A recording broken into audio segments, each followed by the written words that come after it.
আল্লাহর পয়গম্বর হযরত মূসা কালিমুল্লাহ তুর পাহাড়ে যায় আল্লাহকে ডেকে বলতেছেন, আল্লাহ আমি যদি আল্লাহ হই আর তুই যদি মূসা হইস তাহলে তুই কি চাবি? বলেন প্রশ্নটা ছোট না বড়? হ্যাঁ, আল্লাহ বলেন যে তুমি কখনো আল্লাহ হবা না আর আমি কখনো মূসা হব না, সীমা লঙ্ঘন করিও না। মূসা আলাইহিস সালাম বলছে, আল্লাহ আমি জানি, তবে উত্তর দেন। আল্লাহ রাব্বুল আলামিন ডাক দিয়া বলে, মূসা আমি কখনো মূসা হব না, তুই কখনো আল্লাহ হবি না। মূসা নবী ডাক দিয়া বলে, আল্লাহ আমি জানি তুমি কখনো মূসা হবা না, আমি কখনো আল্লাহ হব না, উত্তর দাও। আল্লাহ রাব্বুল আলামিন ডাক দিয়া বলে, মূসা আমি রব্বে করিম কখনো মূসা হব না, তুই কখনো আল্লাহ হবি না, কিন্তু দুইটা জিনিস পাইতাম। কয়টা? এক নম্বরে শারীরিক সুস্থতা, দুই নম্বরে হায়াতে তৈয়বা। তাহলে শারীরিক সুস্থতা যদি থাকে আপনি ভালো করে ইবাদত করতে পারবেন, ঠিক না? আর যদি লং হায়াত পান, বেশি ইবাদত করতে, এই দুটো পড়তে, শারীরিক সুস্থতা আর হায়াতে তৈয়বা হলো বড় নিয়ামত, করে বলেন ঠিক কিনা? সেই শারীরিক সুস্থতা আর হায়াতে তৈয়বার নিয়ামত আল্লাহ তাআলা আমাদেরকে দিয়েছেন, তাতে আমরা খুশি না বেজার? আরো যদি বলেন, যদি খুশি হয়ে থাকি তাহলে সমস্যারে উচ্চ কণ্ঠে আকাশ বাতাসকে মুখরিত করে আরেকবার সে মহান মনিবের দরবারে ওয়েলকাম জানাচ্ছি, আল্লাহু আকবার। আরো জোরে আল্লাহু আকবার। সম্মানিত উপস্থিতি, আমি কারীম থেকে একটি আয়াত পড়েছি, এটা হলো কোরআন আল কারীমের 68 নম্বর সূরা। কত নম্বর সূরা? সূরাটা নাযিল হয়েছে মক্কায়। কোথায়? আয়াত আছে 52টি। কয়টি? আর গোটা কোরআনে মোট সূরা নাযিল হয়েছে কয়টি? 100। মক্কাতে নাযিল হয়েছে কয়টি? 86। মদিনায় মনে থাকতে হবে। তাহলে মক্কাতে নাযিল কত, মদিনায় 86 আর 28 কত হয়? আপনাদের সামনে পড়েছি যে সূরাটা মক্কায় নাযিল হয়েছে। এই সূরাটার ভিতরে আয়াতে কারিমা আছে 52টি। কয়টি? ধরে বলেন। তাহলে আমি আপনাদের সামনে পড়েছি 4 নম্বর আয়াত। কত নম্বর আয়াত? ধরে বলেন। আল্লাহ রাব্বুল আলামিন বলেন, ওয়া ইন্নাকা লাআলা খুলুকিন আযীম।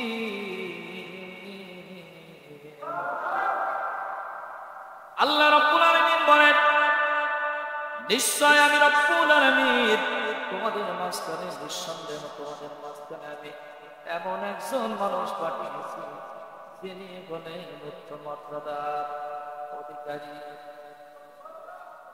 তার নাম কি? ধরে বলে মুহাম্মাদুর রাসূলুল্লাহ সাল্লাল্লাহু আলাইহি ওয়াসাল্লাম। আল্লাহ পাক বলেন, গোটা কোরআন আল কারীমের ভিতরে আমি রব্বুল আলামিন 25 জন নবীর নাম লিখেছি।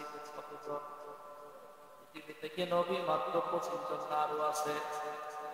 ধরে বলে সেই নবীগুলির নাম কোরআন আল কারীমের ভিতরে আল্লাহ রব্বুল আলামিন দিয়েছে। তার ভিতরে অন্যতম নবী হলেন হযরত আদম নবী। ধরে বলেন আল্লাহু আকবার। আল্লাহ বলেন আদম নবীর নাম সরাসরি কোরআনে দিয়েছি, নূহ নবীর নাম সরাসরি কোরআনে দিয়েছি, হযরত ইয়াহিয়া নবীর নাম কোরআন আল কারীমে সরাসরি দিয়েছি, জাকারিয়া নবীর নাম কোরআন আল কারীমে সরাসরি দিয়েছি। ধরে বলেন ঠিক কিনা? আমি রব্বুল আলামিন হযরত যুলকিফল নবীর নাম সরাসরি কোরআনে দিয়েছি। আমি রব্বুল আলামিন হযরত ইব্রাহিম নবীর নাম কোরআনে দিয়েছি। আল্লাহ বলেন আমি ইব্রাহিম নবীর নাম দিয়েছি, ইসহাক নবীর নাম দিয়েছি, ইসমাইল নবীর নাম দিয়েছি, ইয়াকুব নবীর নাম দিয়েছি। ধরে বলেন ঠিক কিনা? দাউদ নবীর নাম দিয়েছি, দাউদ নবীর বেটা সুলাইমান নবীর নাম দিয়েছি। আল্লাহ বলেন আমি মূসা নবীর নাম দিয়েছি, ঈসা নবীর নাম দিয়েছি। এমনি ভাবে 24 জন নবী আমি রব্বুল আলামিন আরো একজন নবীর নাম লিপিবদ্ধ করেছি। ওই নবীর নাম হলো মুহাম্মাদুর রাসূলুল্লাহ। আল্লাহ রাব্বুল আলামিন বলেন 25 জন নবীর মধ্য থেকে 24 জন নবীর নামের শুরুতে শেষে কোন সার্টিফিকেট আমি আল্লাহ দেই নাই, শুধুমাত্র কেবলমাত্র একজন নবীর নামের শুরুতে শেষে আমি উত্তম চরিত্রের অধিকারী সার্টিফিকেট দিয়েছি, তিনি হলেন আমার নবী মুহাম্মাদুর রাসূলুল্লাহ। যে মানুষটা উত্তম চরিত্রের সার্টিফিকেট দিয়েছে, নিঃসন্দেহে তুমি নৈতিকতা আর উচ্চ মর্যাদা, তাতে কোনো সন্দেহ নাই, যে খেতাব আল্লাহ তাআলা তাকে দিয়েছেন, তিনি হলেন আমার আপনার নবী সাইয়্যিদুল মুরসালিন ওয়াস সাকলাইন জনাব মুহাম্মাদুর রাসূলুল্লাহ সাল্লাল্লাহু আলাইহি ওয়াসাল্লাম। এই পৃথিবীর ভিতরে একজন খ্রিস্টান একটা বই লিপিবদ্ধ করেছেন, বইটার নাম হলো দা 100। নাম ইংরেজিতে নাম কি? দা মানে 100 জন মনীষীর জীবনী বই লিপিবদ্ধ করা হয়েছে। লিখেছেন তিনি, নাম কি? Doctor Michael Eisenhart. ধরে বলেন না, ডক্টর মাইকেল এইসেন হার্ট বলেন আমি একটা বই লিপিবদ্ধ করেছি, এই বইটির ভিতরে একজন নাই, দুইজন নাই, তিনজন নাই, 100 জন মনীষীর জীবনী বর্ণনা করেছি। ওই বইয়ের শুরুতে যে নামটা লিখেছি, ওই নামটা হলো বিশ্বসভার সভাপতি, বিশ্ব মানবতার মুক্তির দিশারি, মুক্তর জ্যোতি আর মদিনার মাটি, মা আমিনার নয়নের প্রতি জনাব মুহাম্মাদুর রাসূলুল্লাহ সাল্লাল্লাহু আলাইহি ওয়াসাল্লাম। আমেরিকার খ্রিস্টানেরা জিজ্ঞাসা করলেন, তুমি একজন খ্রিস্টান মানুষ, বইয়ের শুরুতে নাম লিখবা ঈসা নবী, কিন্তু মুহাম্মদ সাল্লাল্লাহু আলাইহি ওয়াসাল্লামের নাম লিখবে সুবহানাল্লাহ। আসতে বলে ডক্টর মাইকেল এইসেন হার্ট ডাক দিয়ে বললেন, ওরে আমার জাতির লোকেরা, ভালো করে শোন, ভালো করে শোন। মহাগ্রন্থ কোরআনুল কারীমের 29 নম্বর পারা 2য় সূরা, সূরাটার নাম হলো কলাম। সূরাটা নাযিল হয়েছে মক্কায়, আয়াত হলো 52টা। এই কোরআনুল কারীমের সিরিয়াল অনুযায়ী 68 নম্বর সূরা 4 নম্বর আয়াতে আল্লাহ বলেন, ওয়া ইন্নাকা লাআলা খুলুকিন আযীম। দেওয়ালা রহমানা নবীজি আমার বলেন, দেওয়ালা রহমানা নবীজি আমার, যার প্রেমেতে সৃষ্টি হলো কুল কায়নাত, দেওয়ালা রহমানা নবীজি আমার। করে বলুন আল্লাহু আকবার। এই নবীর মর্যাদা কত বড়, বড় করে সরব। ডক্টর মাইকেল এইসেন হার্ট ডাক দিয়ে বলেন, আমি বইয়ের শুরুতে যদি উত্তম চরিত্রের অধিকারী এমন একটা মানুষের নাম লিপিবদ্ধ করে দিই, বইয়ের শুরুতে খুলে পড়ার সঙ্গে সঙ্গে মানুষের ভিতরে আত্মতৃপ্তি আসবে, মজা আসবে। মজা আসলে বই খুলে আরো 100 জন মনীষীর জীবনী পড়বে। কথা ঠিক কিনা? আর প্রথমেই যদি পড়ে মজা না লাগে, বইয়ের 2 পৃষ্ঠা খুলে আর পড়বে না, তখন বাজারে বেশি লোক পড়বে না। আমি ওই নবীর নাম লিপিবদ্ধ করে দিয়েছি, সেই নবীজির উত্তম চরিত্রের সার্টিফিকেট সরাসরি কে দিয়েছে? আরো করে বলেন, ওই বইটার ভিতরে ঈসা নবীর নাম আছে, ওই বইটার ভিতরে মুসা নবীর নাম আছে, ওই বইটার ভিতরে বাংলার কবি বঙ্গবন্ধু কাজী নজরুল ইসলামের নাম আছে, বিশ্বকবি শ্রী রবীন্দ্রনাথ ঠাকুরের নাম আছে, স্বামী বিবেকানন্দের নাম আছে, নীল আর্মস্ট্রংয়ের নাম আছে, এডুয়ার্ড রয়েলের নাম আছে, মাইকেল কলিন্সের নাম আছে, বৈজ্ঞানিক আইনস্টাইনের নাম আছে। ও বন্ধু, পৃথিবীর ভিতরে যত বড় বড় মনীষী থাকুক না কেন, সব মনীষীর হচ্ছে আমার আল্লাহ যাকে উত্তম চরিত্রের খেতাব দিয়েছেন, তিনি আর কেউ নয়, তিনি হলেন আমার আপনার নবী মুহাম্মদুর রাসূলুল্লাহ সাল্লাল্লাহু আলাইহি ওয়াসাল্লাম। এ বন্ধু, শুধু তাই নাই, আমার নবীর মর্যাদা আমার আল্লাহ রাব্বুল আলামিন কত বেশি দিয়েছেন, কত মর্যাদার আসনে আমার আল্লাহ বসিয়েছেন। সেই নবীর উম্মত হতে পেরে আমরা খুশি হতে পেরেছি না বেজার হতে পেরেছি? একটু বলেন। খুশি হলে এত আসতে আওয়াজ, খুশি তো? খুশি? ধরে আমার যদি খুশি হয়ে থাকেন তাহলে বলেন নবীর সুন্নাত দাড়িতে কেন ধরতাবেন? নবীর উপরে যদি খুশি হয়ে থাকেন সুন্নতি পায়বন্দি কেন আপনার ভিতরে নাই? নবীর উপরে যদি আপনি খুশি হয়ে থাকেন নবী প্রেম কেন আপনার ভিতরে নাই? বন্ধু আমার আপনার নবী কেমন একটু ভালো করে শোনার চেষ্টা করেন। আমার আল্লাহ রাব্বুল আলামিন বলেন আমার নবী থেকে আমি আল্লাহ 26 তারিখ দিবাগত রাতে আমি রব্বুল আলামিন কুরবান থেকে প্রথম আসমান থেকে সপ্তম আসমান পর্যন্ত ভ্রমণ করা কাবা কাউসাইন ভ্রমণ করা আমি রব্বুল আলামিন আমার পয়গম্বরকে একবারে ফার্স্ট কোয়ার্টারে তুলেছি। জোরে বলে সরকারে দু জাহান কা রমদান তাজদারে মদিনা দেখা করবে কার সাথে? বলে জোরে বলে আমার আল্লাহর সঙ্গে দেখা করবেন।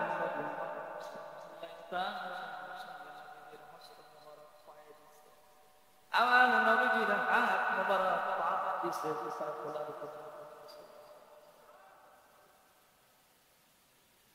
আমার আল্লাহ ডাকিয়ে বলে হাবিব না না না গো হাবিব তোমার পায়ের জুতা খোলা তোমার জুতা পায়ে দিয়ে আসছে মশলায়। নবী ডাকিয়ে বলে রব্বুল আলামিন মুসা নবী তোর পাহাড়ে তোমার সঙ্গে কথা বলেছে যতবার জুতো খুলেছে ততবার রব্বুল আলামিন তোর পাহাড়ে জুতা খুলতে হয় বলেন প্রতিদিন 5 ঘন্টার জুতা খোলা লাগবে। আমার আল্লাহ ডাকিয়ে বলে হাবিব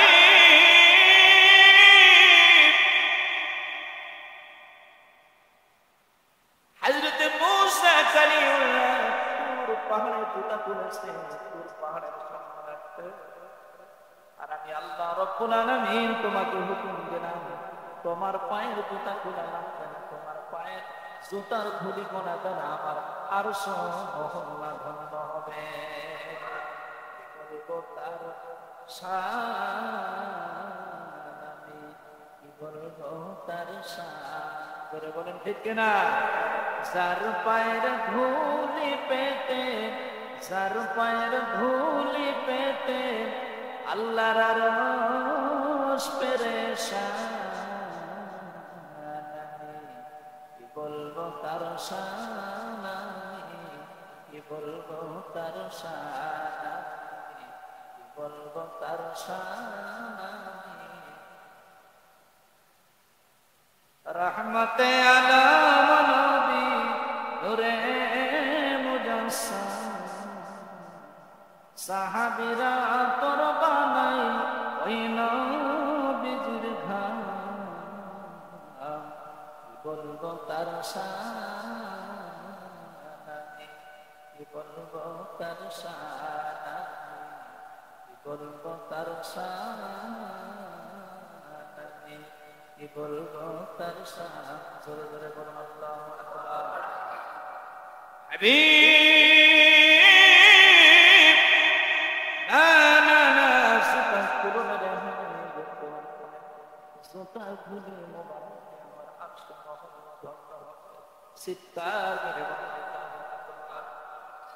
সেই নবীর শানে আল্লাহ রাব্বুল আলামিন মহাগ্রন্থ কারীমে বললেন ওয়া ইন্নাকা লাআলা খুলুকিন আযীম।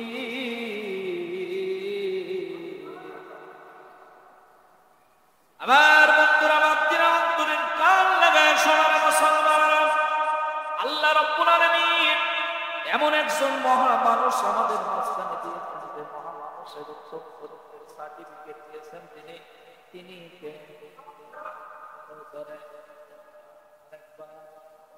কণ্ঠকে উজাড় করে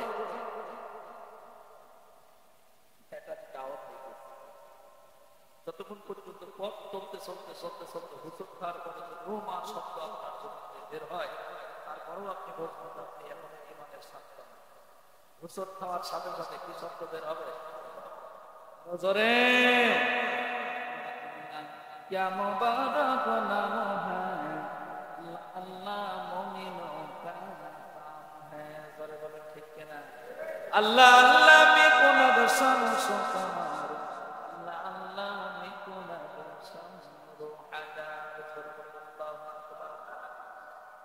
এই পৃথিবীর ভিতরে আল্লাহ রাব্বুল আলামিন একজন মানুষকে উত্তম চরিত্রের অধিকারী হিসাবে প্রেরণ করেছেন। তিনি নামকে ধরে বলে বন্ধুরে খুব ভালো করে শোনেন, অন্তরের কান লাগিয়ে শোনেন।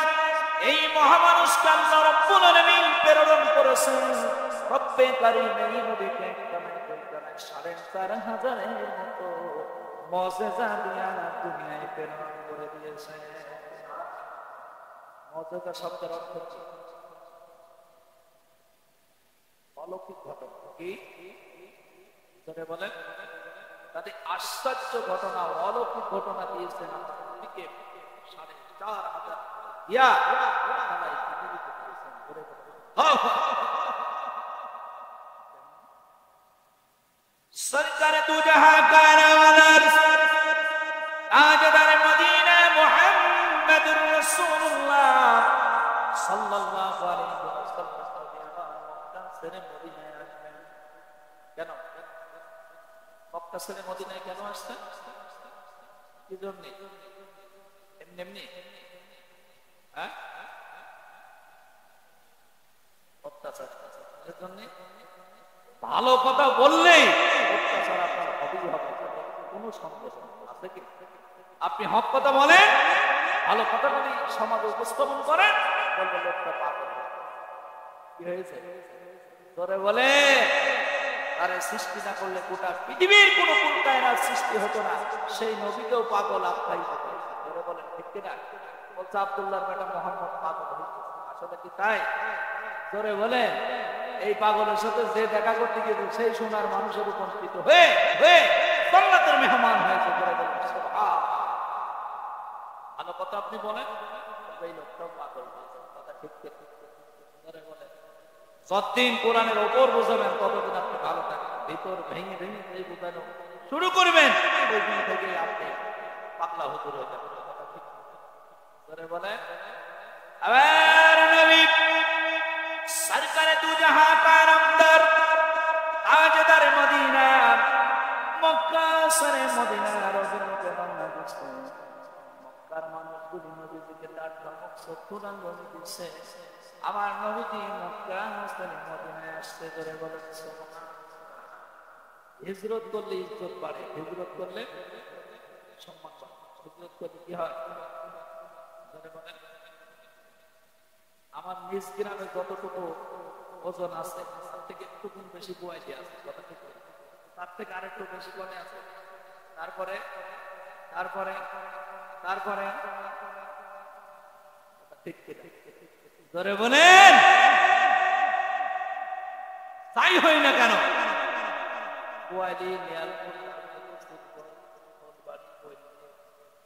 এদিকে প্রধান বক্তা হিসাবে যেহেতু 3 জায়গায় কি চলে না, পীরগিরি 3 জায়গায়। ধরে বলেন কয় জায়গায়? আগে বলে না, বলেন বলেন পীর মানে না গায়, আর পীর মানে না মায়, আর পীর মানে না বাড়ির বয়ে।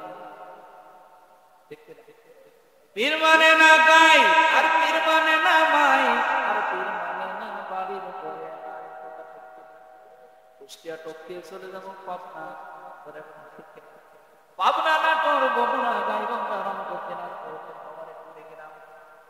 ওইদিকে দেখবেন মানুষ যত দূরে যাবে, যত হিজরত করবে, যত সফর করবে, আল্লাহ তত ইজ্জত বাড়াবে। করে বলছে আবার নবী মদিনার অভিমুখে রওনা দিলেন।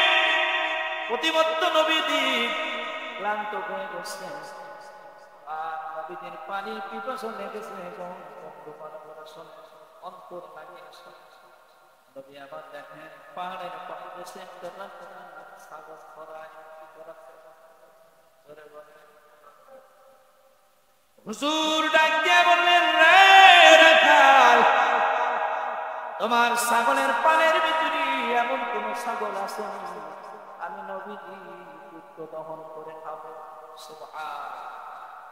ডাক দিয়া বলে নবী গো আমার ছাগলের পালের ভিতরে ছাগল ধরে বলেন আমার নবী ডাক দিয়ে বলে রাখাল আমি তোমার ছাগলের পানির ভিতরে দেখতে একটা ছাগির বাচ্চা আছে ছাগি মানে কি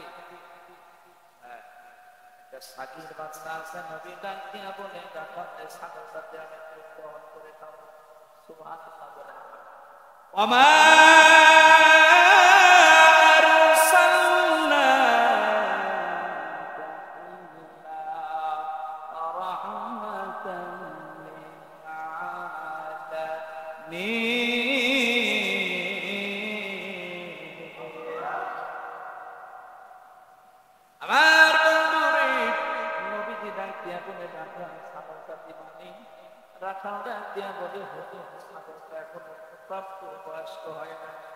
ছাগলটা এখনো বাচ্চা দেয় না ছাগলটার দুগ্ধ দেওয়ার ধারণ ক্ষমতা নবীর মর্যাদা কত হাজার বলে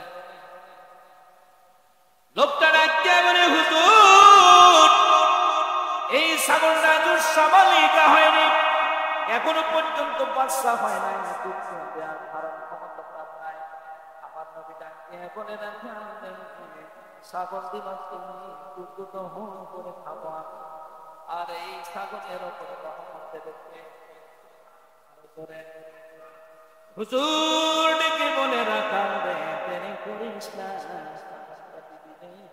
রাখাল ডেকে বলে হুজুর ছাগল দিবা আমার নবী দিয়ে ডান হাত মোবারক ছাগলের স্তনের ভিতরে লাগাইতে বন্ধু দুগ্ধ বন্যা প্রবাহিত হতে দেরি হয় নাই তুই আমার বনরে রাসূল তুই আমার মরণ করে বলেন ঠিক কিনা তোরে না দেখলে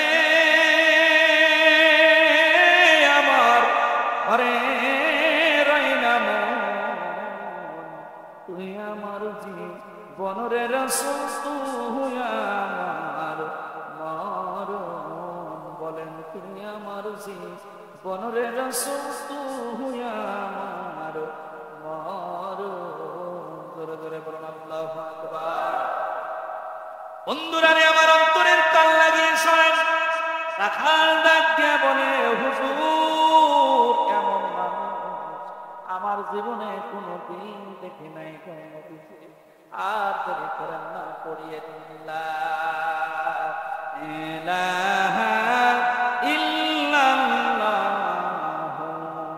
মুহাম্মাদুর রাসূলুল্লাহ সাল্লাল্লাহু আলাইহি ওয়াসাল্লাম আমার নবীজির মর্যাদা দেখে রাখাল ইসলাম গ্রহণ করলেন রাখালের নাম হলো হযরত আব্দুল্লাহ ইবনে মাসউদ জোরে বলুন সুবহানাল্লাহ জোরে বলে আল্লাহ পৃথিবীতে একজন মানুষকে উত্তম চরিত্রের অধিকারী হিসেবে পাঠিয়েছেন এবং সর্বগুণে গুণান্বিত হিসেবে সার্টিফিকেট দিয়েছেন তিনি আর কেউ নাই তিনি হলেন আমার নবী মুহাম্মাদুর রাসূলুল্লাহ আরো জোরে বলেন কি নাম মুহাম্মাদুর রাসূলুল্লাহ হাদিস বলছে আকমালুল মুমিনিনা ঈমানান আহসানুহুম খুলুকা তোমাদের ভিতরে ওই ব্যক্তি প্রকৃত মুমিন এই ব্যক্তির চরিত্র ভালো জোরে বলে কি ভালো আরো জোরে বলে আমার নবীজি কোনদিন কাউকে ব্যথা দেয়নি কষ্ট দেয়নি জোরে কথা বলে নাই নবীজির কথায় কষ্ট পেয়েছেন এমনকি নজির জীবদ্দশায় কোনদিন ঘটে জোরে বলেন যারা আসতে বলবে তারা সাক্ষী দিচ্ছে বৈদেশ করে তাহলে জোরে বলছেন না কেন কলিজায় শক্তি আছে ততক্ষণ জোর দিবেন ততক্ষণ সময় বেশি নাই যে কোনো সময় মালাকুল মাউত চলে আসবে ওই সময় আর কোনো রকম শক্তি থাকবে না তখন শুধু মনে মনে চিন্তা করবেন আল্লাহ আর একটু শক্তি দিতে একটু বেশি বেশি সুবহানাল্লাহ আলহামদুলিল্লাহ বলবেন সময় গেলে সাধন কথা বারে বার বলি প্রতি জম্মায় একবার করে বলি কথাটা তার কারণ বাবা সময়ের দাম দেওয়া শেখে সময়ের বড় দাম সময়ের এই সময়টুকু আপনার কাছ থেকে পাস হয়ে যাচ্ছে এই সময় আর কখনো বয়স বেড়ে যাচ্ছে বেড়ে যাচ্ছে বেড়ে যাচ্ছে, কথা ঠিক না বেঠে? বয়স কি আসলে বাড়ছে? বয়স ঠিক কিনা? তাহলে তো ভুলের ভিতরেই আছে, বয়স বেড়ে গেল, বয়স বেড়ে গেল। আসলে তা না। বয়স কি? জোরে বলেন। খালি বয়স যখন পুঁজি খালি হয়ে যাচ্ছে তখন অবশ্যই অবশ্যই প্রস্তুতি গ্রহণ করা দরকার, ঠিক কিনা? আর সব কথার এক কথা হলো সরকারে তো জাহাঁ কায়নামদার তাজদারে মদিনা জনাবে মুহাম্মদুর রাসূলুল্লাহ সাল্লাল্লাহু আলাইহি ওয়াসাল্লামের ভালোবাসা আমাদের হৃদয়ের স্পন্দনে জায়গা দিতে হবে। রাজি আছেন ইনশাআল্লাহ? সবাই রাজি আছেন? আছেন তো? এই উত্তম চরিত্রের অধিকারী একজন মানুষকে পৃথিবীর ভিতরে আমার আল্লাহ দিয়েছেন। মর্যাদা সম্বন্ধ মর্যাদা বললাম, আরো মর্যাদা শোনার আপনারা শোনার জন্য রেডি হন। আবার নবীজি কেন উত্তম চরিত্রের অধিকারী হয়ে গেল? আবার নবীজি উত্তম চরিত্রের অধিকারী কেমনি হলো একটু শোনেন। আমার নবীজি হযরতে ফাতেমার বাড়িতে চলে গেলেন, যায়া দেখে হাসান আর হোসেন দুই চোখে পানি প্রবাহিত হয়ে গেল। আমার নবীজি খোদার যন্ত্রণায় পেটে পাথর বাঁধিয়া মেয়ের বাড়ি যায়। মেয়ের বাড়িতে যদি কোনো রকম খাবারের ব্যবস্থা হবে, মেয়ের বাড়ি যদি বাবা যায়, কখনো কেউ বাবা মেয়ের বাড়ি থেকে না খেয়ে আসে? কথা বলেন। যদি সামর্থ্য থাকে দেবে না? তার কারণ পিতা মাতা দুইজনের ভিতর থেকে ছেলে বাপকে বেশি ভালোবাসে না মেয়ে বাবাকে বেশি ভালোবাসে? একদম বুকে হাত দিয়ে বলবেন, আন্দাজে বলবেন না। ঠিক? মেয়ে বেশি ভালোবাসে না ছেলে বেশি ভালোবাসে? মেয়ের ভালোবাসাটা একটু বাবার উপরে বেশি, মেয়ের ভালোবাসাটা একটু বাবার উপরে। কেমন বেশি? আমি একটা পত্রিকা পড়ছিলাম, মাসিক আদর্শ, 1995 সালে। হ্যাঁ, ওইখানে একটা সুন্দর গল্প লিপিবদ্ধ করেছে। গল্পটা লিখেছেন এক মেয়ে আর মেয়ের জামাই, তার স্বামী, দুইজন রাত্রি ইলিশ মাছ দিয়ে ভাত খাচ্ছে। কি দিয়ে? ধরে বলেন, খুব ভালো করে শোনার চেষ্টা করছে। মেয়েটা ইলিশ মাছ দিয়ে ভাত খাচ্ছে। ইলিশ মাছের মাথাটা মেয়েটা স্বামীর পাতে দিয়েছে। অরিজিনালি যে সমস্ত নারীরা স্বামী ভক্ত, তারা সবসময় স্বামী ভক্ত। ধরে বলেন, পৃথিবীর ভিতরে একজন নারীর সর্বশ্রেষ্ঠ অলঙ্কার হলো কি? তার বিশ্বাস হয় আপনাদের? হয়তো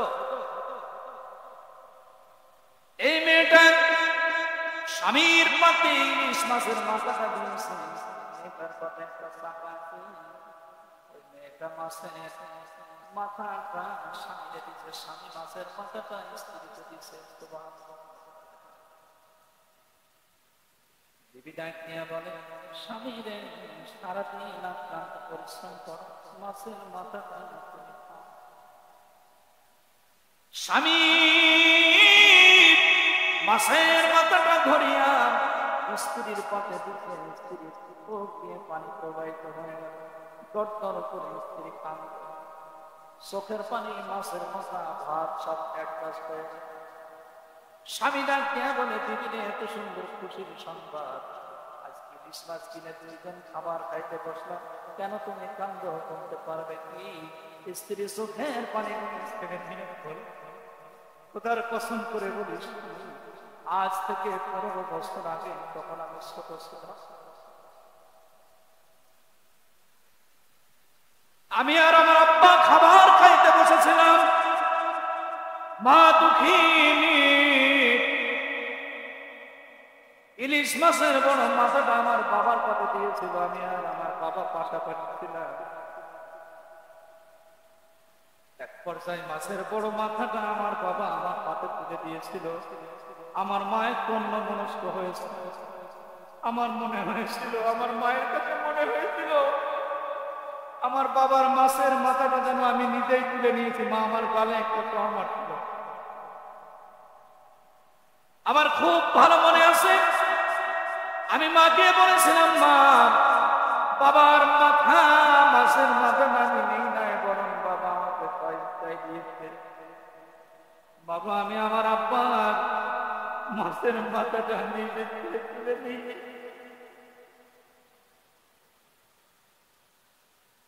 মাও মারা গেছে, আমিও শ্বশুর বাড়ি চলে আসছি।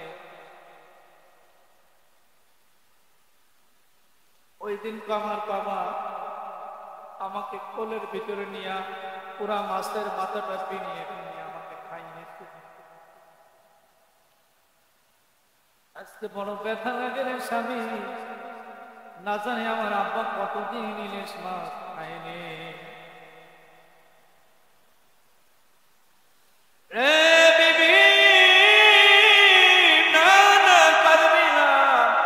চোখের পানি ফেলবে না, ক্যারিয়ারের ভিতরে ইলিশ মাছ ভাত করে সুন্দর করে দাও। গভীর রাত্রে দুইজনকে বাবারে খাওয়াবো করে বলছে, না জানি বাবা ওই দিন তো পুরো মাছের মাথাটা আমাকে খাইয়েছিল, আজকে বড় কষ্ট লাগছে। ভাই এবং ভাবির ভিতরে বাবা থাকে, আসলে বছরে একদিন ইলিশ মাছ খাইতে পারে কিনা আমার সন্দেহ লাগে, এই জন্য চোখে পানি রাখতে পারি না। আমার নবী পেটে পাথর পেটে আমার বাড়িতে গেছে। হাসান আর হুসাইন ডাক দিয়ে বলে, না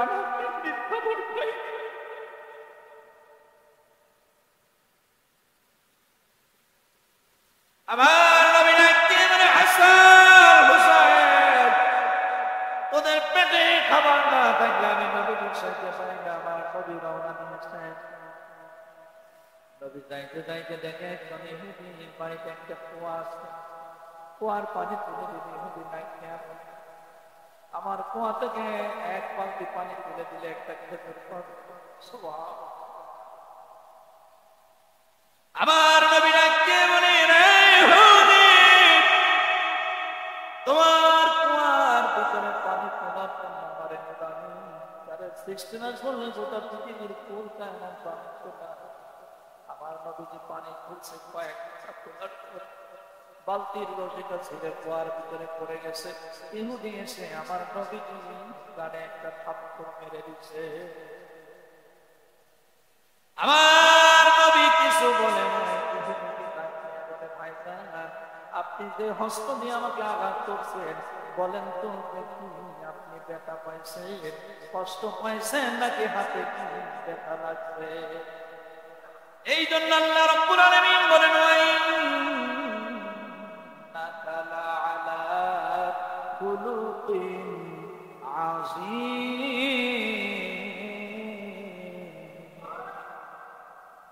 পৃথিবীতে এমন একজন মানুষ পাঠিয়েছে যিনি উত্তম চরিত্রের অধিকারী।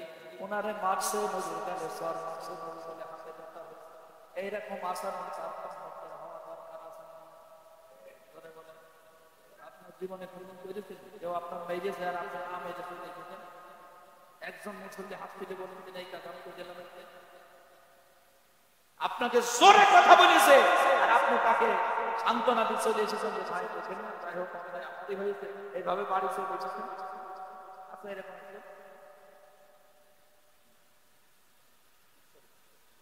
আমার আপনার নবীর চরিত্র কেমন ছিলেন, আমরা সেভাবে আমাদের চরিত্রকে গঠন করতে চাই। আল্লাহ তাআলা আমাদের সকল আমল দ্বারা তৌফিক দান করুন। সকলে বলেন আমিন। ওয়া মা তৌফিক ইল্লা বিল্লাহ। আসসালামু আলাইকুম ওয়া রাহমাতুল্লাহি ওয়া বারাকাতুহু।